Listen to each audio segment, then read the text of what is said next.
Have you ever noticed how one sentence can steal your whole day? Not a big event, not a crisis, just a look, a tone, a comment that lands wrong, and suddenly your chest feels tight. Your mind starts building a whole story. You replay it while you're driving. You replay it while you're making coffee. You replay it at night when the room is quiet. And the strange thing is, life might actually be okay on paper. Bills getting paid, kids doing their thing. Work is work. Nothing is technically on fire. But inside, it feels like you're being pushed around by invisible hands. Praise lifts you, blame drops you, approval feels like oxygen, disapproval feels like a threat. And after a while, you get tired. Not because you're weak, because you've been bracing for storms that come in the form of words. So today, let's talk about mental strength. Not the loud kind, not the tough guy kind, the quiet kind, the kind that doesn't need to win every conversation, the kind that can stay steady, even when the winds change. Let's start with something honest. A lot of people, especially in midlife and later life, carry a specific kind of exhaustion. It's not always physical, sometimes it's emotional. It's the exhaustion of trying to manage how you are seen, trying to be respected, trying to be understood, trying to not be judged, and it shows up in normal places. At work, maybe you hear a small criticism from someone younger than you, and it hits something deeper than it should. In a relationship, someone says, "You always," and suddenly it feels like you're on trial. Or maybe you're alone more these days than you expected. The house is quieter. The phone doesn't ring the way it used to. And then one small negative interaction feels bigger than it is because it lands on top of everything else. If any of that feels familiar, there's nothing wrong with you. This is a human mind doing what human minds do. But Buddhism offers a different way to see it. Not as a moral failure, but as a kind of wind, a force that moves through everyone's life. And once you notice the wind, something changes. Because you can stop blaming yourself for having weather and start learning how to stand. There's a line from the Buddha that I've always found deeply comforting. It's simple. He compares a wise person to a rock. A big rock in a storm. The wind can scream, the rain can come sideways, branches can bend, but the rock doesn't get carried away. And what's interesting is what the Buddha focuses on. He doesn't say the wise person is unshaken by tragedy or illness or old age, even though those are real. He points to something more every day. A wise person is unshaken by praise and blame. That's the storm. Praise, blame, approval, disapproval, being lifted up, being cut down. And if you've lived long enough, you know how much of life is exactly that. Not the big dramatic events, the daily wins, the shifting opinions, the subtle rejections, the moments you don't feel valued. So mental strength in this Buddhist sense isn't about becoming harder. It's about becoming steadier, not numb, not cold, just steady. In Buddhism, there's a teaching often called the 8 worldly winds. It sounds formal, but it's basically a list of the normal forces that blow through human life. Not because the world is cruel, just because the world is the world. Here they are, in plain language: praise and blame, gain and loss, fame and disgrace, pleasure and pain. If you've lived past 45, you've met every one of those winds. Sometimes in the same week, you get complimented and then criticized. You make progress, and then something slips. You feel seen, and then you feel invisible. You enjoy something, and then your body aches or your heart aches. These wins aren't personal. They're not proof you're failing. They're part of the deal. So the question becomes, when the wind blows, what happens inside you? Do you get lifted? Do you get thrown? Do you start living for the next compliment? Do you spend days defending yourself from one insult? A strong mind isn't a mind that never feels. A strong mind is a mind that doesn't get dragged. And today I want to share 3 gentle practices that point in that direction. Not as commandments, not as a promise of permanent happiness, Just 3 ways to stand a little more like that rock. Tip 1. Stability in the ups and downs 10 o'clock to 12:30. What stability really means. The first practice is about stability. And when I say stability, I don't mean you're calm all the time. I don't mean you never get hurt. Stability means you notice the wave without becoming the wave. Because life is like an ocean. Sometimes the water's smooth. You can see the sky reflected. And sometimes a storm comes and the surface turns chaotic. The same ocean, different conditions. Most of us suffer when we expect life to stay calm. We think, if I do everything right, I'll finally feel settled. But the winds don't make appointments, they show up. So stability is learning how to meet the waves without losing yourself inside them. Here's a simple practice. It's not dramatic, but it's powerful. It's the practice of one breath of space. When something happens, a comment, a trigger, a disappointment, before you answer, before you react, before you send the text, you take one slow breath. And in that breath, you simply notice, what is happening in me right now? Not what's wrong with them. Not how do I win? Just what is happening in me? Maybe it's heat in the face, a tight jaw, a sinking feeling. Maybe the thought is, I'm not respected. I'm not safe. I'm not enough. This isn't therapy. It's not analysis. It's just awareness. And awareness is the beginning of stability, because the moment you see the emotion, you stop being completely possessed by it. You become a little more like the sky and a little less like the storm cloud. 1600 to 2000. Example, praise and blame at work. Let's make it real. Imagine you're at work, or maybe you're in a volunteer role, a community group, a board. You've put in effort, you've tried to do the right thing, and someone says something like, well, that's not how I would have done it. It's not even shouted. It's casual. But inside, something clenches, because it's not just the sentence, it's what it implies. It implies you're not competent, or you're behind, or you don't matter as much here. So you feel the wave rise. In the past, maybe you'd fire back, or shut down, or spend the next 48 hours replaying it. But imagine you take that one breath, just one breath, and in that breath you notice, hurt is here.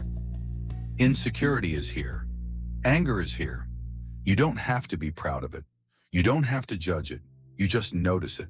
That breath doesn't solve your whole life, but it changes what happens next. Because now your response is not automatic. Now you're not just whine reacting to win. You have a little ground under your feet, and that is stability. So tip 1 is this. Practice creating a tiny space between the win and your reaction. A single breath, a moment of noticing. And if that's all you do today, it's enough. Because the rock doesn't fight the storm. It simply doesn't get carried away by it. Now let's move to tip 2, the one that helps you stand back up when life knocks you down. Tip 2, resilience and the wisdom of control, 22 to 25. Resilience isn't never falling. The second practice is resilience. And a lot of people misunderstand resilience. They think resilience means, I never get sad. I never break. I never feel weak. But that's not resilience. That's pretending. Real resilience is much simpler. You fall and you return. You get hit and you recover. You feel the pain and you don't live there forever. In Buddhist terms, the mind becomes resilient when it learns a certain kind of wisdom. What is in my control and what is not? Because so much suffering comes from trying to control what cannot be controlled. Other people's opinions, other people's moods, other people's misunderstandings, the past, time, aging, loss. We don't control these things. And when we try to, we exhaust ourselves. Here's a practice I love. It's quiet, it's practical, and it can change your day. When something upsets you, imagine 2 lists. List 1, not mine to control. List 2, mine to choose. Not mine to control. Their words, their tone, their opinion, their story about me. Mine to choose. My next breath, my next sentence, my posture, Whether I feed the fire or let it die down. This doesn't mean you become passive. It means you stop handing your inner peace to people who may not even know they're holding it. It means you stop renting out your mind. 29 minutes to 33 minutes. Example, family conflict, old wounds. Let's make it real again. Family can be one of the strongest wins because family doesn't just comment on what you did today. Family can touch what you've carried for decades. Maybe you hear something like, "You're too sensitive. You always make it about you. Why can't you just let it go?" And suddenly you're not 60, you're 16 again. Your body feels it. In that moment, resilience isn't about winning the argument. Resilience is about coming back to your own center, not mine to control, whether they understand me, whether they approve, mine to choose, whether I take the bait, whether I speak with dignity, whether I step away before I say something I'll regret. This is not weakness, this is strength, because the old pattern is easy. The new pattern takes courage. And there's another part of resilience that Buddhism points toward, a problem-solving mind, not a panicked mind, not a dramatic mind, a mind that can look at difficulty and say, there is a problem, not I am the problem. This matters, because when we merge with the problem, we lose perspective. We become flooded, but when we place the problem down, like placing something on a table, we can finally see it. We can ask, what led to this? What's the root? What part is mine to learn from? And what part is simply life being life? And Buddhism adds one more gentle reminder. Everything changes, not to dismiss pain, but to keep us from believing the storm is permanent. Even grief changes shape. Even anger cools, even fear shifts. So we don't have to panic as if this moment is forever. So tip 2 is this. When life hits, come back to what is yours to choose. Not to control the world, but to govern your own response. That's resilience, not perfection. Return. Now the third practice is the softest one, and sometimes it's the hardest, because it asks for kindness toward yourself. Tip 3, self-compassion and the refusal to carry someone else's trash, 3730 to 4030. What self-love means in this context. When people hear self-love, they sometimes roll their eyes. It can sound trendy, it can sound selfish, but in this context, it's neither. Self-compassion is simply this, not abandoning yourself when things get hard, not turning your pain into a courtroom where you're always guilty, because many of us do that. We get criticized, and we criticize ourselves even harder. We make a mistake, and we punish ourselves for days. We feel anxious, and then we feel ashamed for feeling anxious. That second layer, the shame, the self-attack, is often heavier than the original pain. So self-compassion is removing the second arrow, not making life perfect, just not stabbing yourself on top of what already hurts. Here's an image. Imagine you have a trash bin in your kitchen.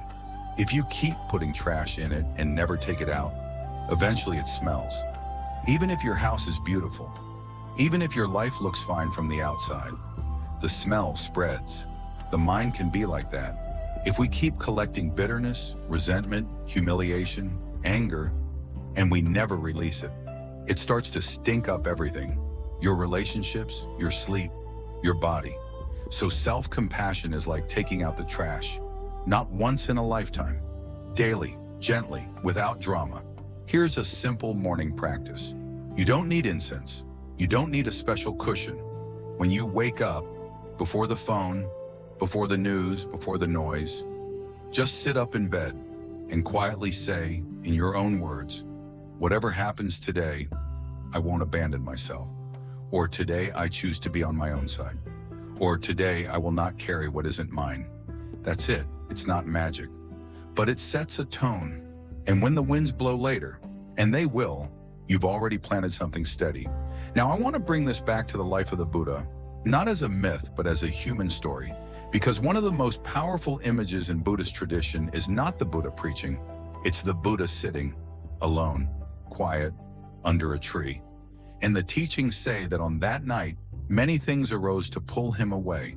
Fear, doubt, temptation. restlessness. In some stories, it's personified as Mara, but you don't have to see it as a literal demon. You can see it as the storm inside a human being. The voice that says, you're not enough. The voice that says, run. The voice that says, prove yourself. The voice that says, fight. And what did he do? He didn't wrestle every thought to the ground. He didn't negotiate with every fear. He stayed. He watched. He didn't abandon the seat. That is the rock. That is the steady mind. And that steadiness, over time, became clarity. Not because the world stopped being the world, but because the mind stopped being dragged by every wind. Now, most of us aren't sitting under a tree trying to awaken. We're living regular lives. We're going to doctor appointments. We're navigating family dynamics. We're trying to stay useful, stay connected, stay meaningful. And the winds still blow. Aging brings its own winds. Change brings winds. Loss brings winds. So the question is not, how do I eliminate the winds? The question is, how do I stop building my home out of something the wind can take?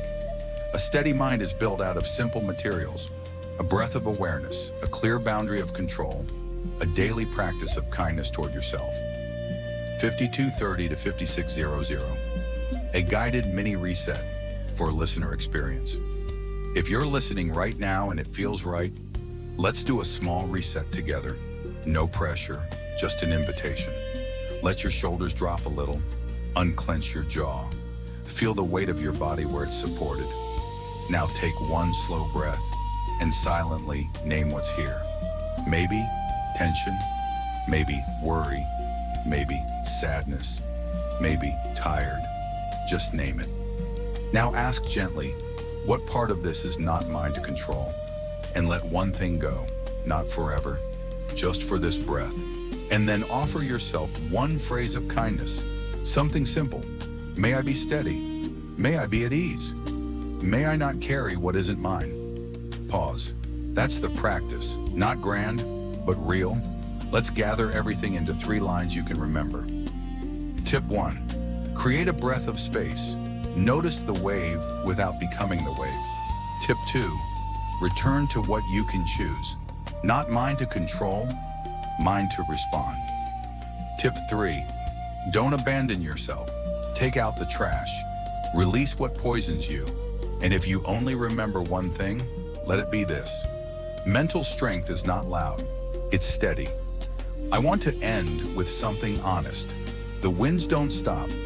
There will still be days when criticism hurts, days when you feel misunderstood, days when your own mind feels like a storm. The point isn't to become unbreakable. The point is to become less shaken, to recover sooner, to carry less poison, to come home to yourself more often. And maybe that's what peace looks like. Not a permanent high, but a quieter relationship with your own mind. A mind that can say, yes, this is hard. And also, I'm still here. Thank you for spending this time with me. Wherever you are in life, whatever winds are blowing today, may you find a little steadiness. Not perfect, just steadier than yesterday.